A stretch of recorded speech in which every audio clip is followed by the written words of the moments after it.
На Мария не се тръгваше след концерта. Тя гледаше разотиващите се музиканти, публиката, която също напускаше залата и се струваше, че концертът беше твърде кратък.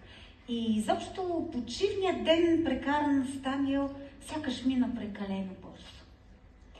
Двамата излязоха навън. Даниел беше още под влияние на музиката на Хендел. Усмихваше се като дете и гледаше пухкавия сняг, който продължаваше да пада. Еми добре, приятни почивни дни, каза сухо Мария и погледна в краката си. Чакай, няма ли да се видим утре? Той я погледна с такава изненада, че да прилича на герой на Дисни.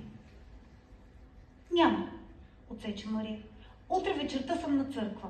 Пеем с хора на бдение. Празници са, все пак тръгвам. Тя рязко се обърна и бързо закрачи към спирката. Даниел разбра, че трябва да я остави сама и също тръгна в своята посока. Стана студено. Снегът престана да вали, а паркът пред НДК изведнъж опустя.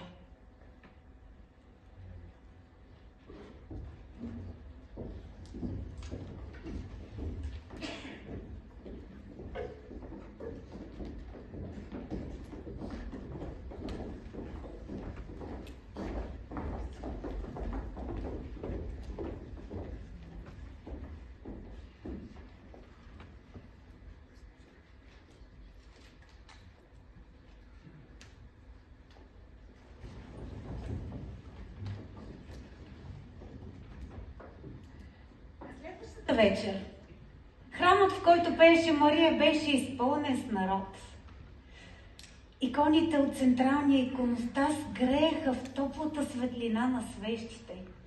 Аромат на тамян се носеше във въздуха и заедно с него църковните песнопения сякаш летяха на ангелски криле. Солист на хора беше един от верните последователи на световно известния български бас Борис Христов, Васил Антов.